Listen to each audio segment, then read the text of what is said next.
अच्छा जी, चलें एवोमीटर देख लेते हैं। देखें, एवोमीटर में ए जो है ये स्टैंड करता है एम्पेयर के लिए, वी वोल्ट के लिए और ओ ओहम के लिए। गोया ये एक ऐसा डिवाइस है जो कि करंट, वोल्टेज और रेजिस्टेंस तीनों चीज़ें फाइंड कर सकता है।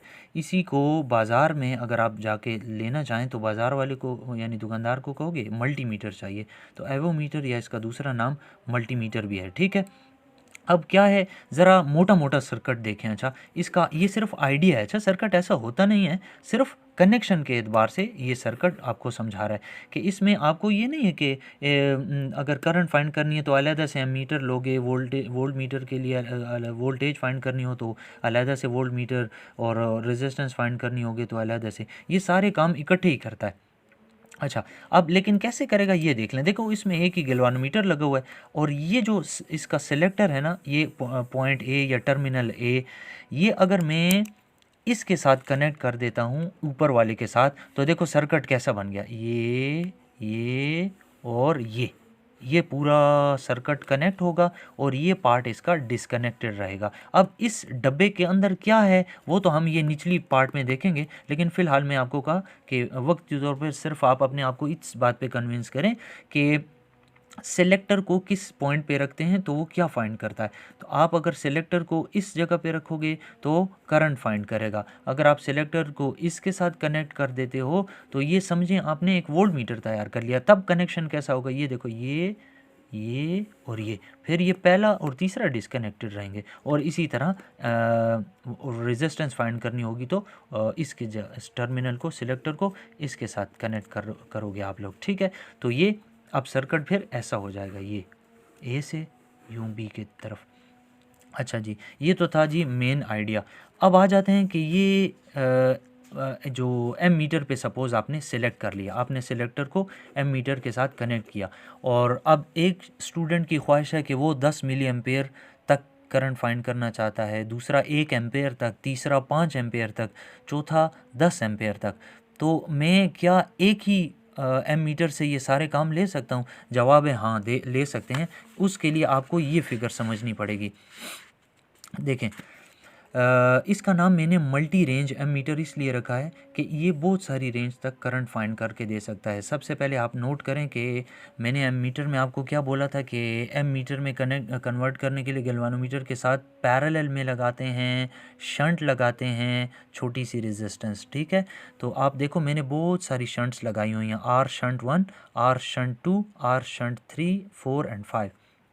अच्छा, अब कन्वेंशनल करंट से देख लेते हैं। देखें, करंट जब इधर आएगी ना, सपोज़ कर लो कि अभी ये सारे नहीं लगे हुए, तो सारी की सारी करंट इधर से आके गैल्वानोमीटर से गुजरेगी और गैल्वानोमीटर की कॉइल को जला देगी। अब देख लें, इसको मैंने एमीटर में जब कन्वर्ट करना है तो सबसे पहला काम मैं क्या करूँगा, ये मेरा दूसरा टर्मिनल है, इस टर्मिनल के साथ मैं जब इसको कनेक्ट कर देता हूँ, पहले वाले को इसके साथ, अब करंट का रास्ता देखो। अच्छा, यहाँ से टोटल करंट आई आएगा और आई जी इस तरफ चला जाएगा, और बाकी का करंट देखो यूं होता हुआ, इससे होता हुआ ये बाहर निकल गया। ठीक है, तो सर्किट में इस गैल्वानोमीटर को ये जलाएगा भी नहीं और हमारा काम भी हो जाएगा। ठीक है, और देखो दूसरी करंट कैसे लौटेगी सर्किट के अंदर वापस, ये नीचे कनेक्टेड है, दूसरी तार है, तो ये देखो करंट आया, ये दो हिस्से हुआ, एक करंट ऊपर से होता हुआ ये, और ये बाहर निकल गया सर्किट से, और ये जो था इधर से होता हुआ यूं बाहर निकल गया। तो ये सबसे ज़्यादा करंट की रेंज इस वक्त होगी। सपोज़ कर लो मैं यहाँ लिख देता हूँ कि ये 10 एम्पेयर तक के लिए एक एम मीटर तैयार होने के लिए इसके साथ कनेक्ट करोगे, सिर्फ एक शंट। अगर आपने शंट इधर के बजाय यहाँ कनेक्ट कर दी इस दूसरे वाले के साथ, तो अब आपने दो रेजिस्टर लगाए हुए हैं, दो से रेजिस्टेंस बढ़ जाती है।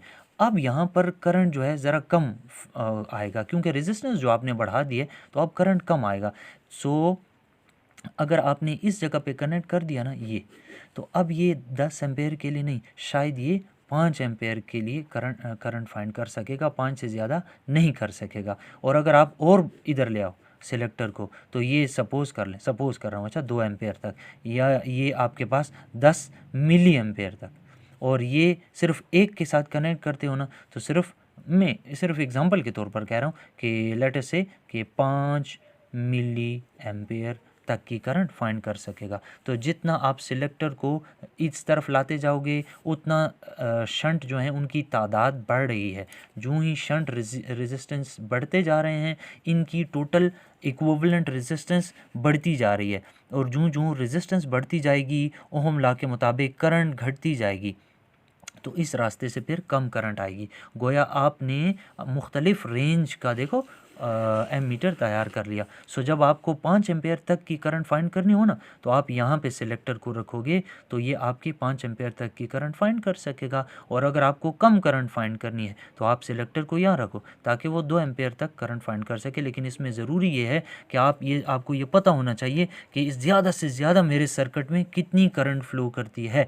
फॉर एग्ज़ाम्पल अगर मैं एसी के तारों में से फ़्लो करने वाला करंट फाइंड कर रहा हूँ तो मैं कभी भी सिलेक्टर को इधर नहीं रखूँगा, क्योंकि इधर तो रखते साथ ही मेरे गैल्वानोमीटर ने और अल्टीमेटली मेरे इस मल्टी रेंज एमीटर ने जल जाना है। सो मैं इसको बिल्कुल उधर से स्टार्ट करूँगा, मैं यहाँ से स्टार्ट करूँगा। अगर मुझे वैल्यू समझ नहीं आ रही तो मैं इसको सिलेक्टर को यहाँ ले आऊँगा, फिर मैं इधर ले आऊँगा। ये बिल्कुल ऐसे सिलेक्टर होता है जैसे पुराने वक्तों के पंखे होते थे, टक टक टक करके उसकी वैल्यूज़ को चेंज की जा सकती हैं। और आपने देखा भी होगा बड़ी अच्छी तरह, ये जितने भी इलेक्ट्रिशियंस हैं इनके पास पड़ा होता है।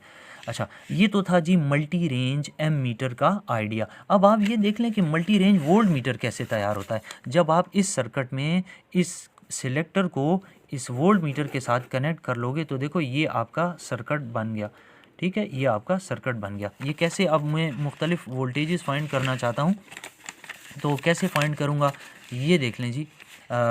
सर्किट को ज़रा समझ डालें। मेन आइडिया सर्किट ये मेरा एक टर्मिनल है, ये मेरा दूसरा टर्मिनल है। मैं जिस वक्त इसके साथ देखें ये गैल्वानोमीटर, इसके साथ ये एक रेजिस्टर, ये दूसरा, तीसरा, चौथा, और बुक में तो गालिबन 5 के 6 हैं। तो मैंने ये बहुत सारे सीरीज़ में कनेक्ट लगाए हुए हैं, कनेक्ट किए हुए हैं। ये जो दूसरा टर्मिनल है ना ये सिलेक्टर के साथ अटैच है। ये जो एरो बनाया होती है ना इसका मतलब है कि ये चेंज किया जा सकता है। स्टार्ट करते हैं इस जगह के ऊपर। जब आप सिलेक्टर को इस पहले वाले रेजिस्टर के साथ R1 के साथ कनेक्ट कर लेंगे ना तो ज़रा सर्किट देखो, ये करंट आई, इस गैल्वानोमीटर में से गुजरी, इस पहले रेजिस्टर में से गुजरी और यूं होती हुई यूं बाहर निकल गई। ठीक है, तो इसका मतलब हुआ कि सर्किट में अभी तक सिर्फ एक रेजिस्टर लगा हुआ है। तो एक हाई रेजिस्टर जब लगा होगा तो ये बुक में लिखा हुआ है कि 2.5 वोल्ट तक की ये वोल्टेज फाइंड करने के काबिल हो गया। ये एक वोल्ट मीटर तैयार हो चुका है जो कि 2.5 वोल्ट से ऊपर नहीं फाइंड कर सकता। लेकिन आप सिलेक्टर को पहले वाले के बजाय इस दूसरे के साथ जब कनेक्ट कर लेंगे ना तो अब तो देखो 2 रेजिस्टर हो गए ना सीरीज़ में। तो 2 का मतलब ये हुआ कि सीरीज़ में जितना रेजिस्टेंस बढ़ती जाएगी उतना हमारे वोल्ट मीटर की रेंज बढ़ती जाएगी। तो ये अब एक इजम्पशन है, ये एक एग्जाम्पल के तौर पर लिखा हुआ है कि 10 वोल्ट तक के लिए समझ लें तैयार हो गया जब मैंने 2 रेजिस्टर लगाए। और अगर मैं सिलेक्टर को तीसरे के ऊपर रख देता हूं तो अब देखो 1, 2 और 3 रेजिस्टर हो चुके हैं। 3 रेजिस्टर्स का नतीजा ये निकलेगा कि अब ये 50 वोल्ट तक की वोल्टेज फाइंड करने के काबिल हो जाएगा, एंड सिमिलरली 1000 वोल्ट। तो बस ये सारे खेल आपका सिलेक्टर का है।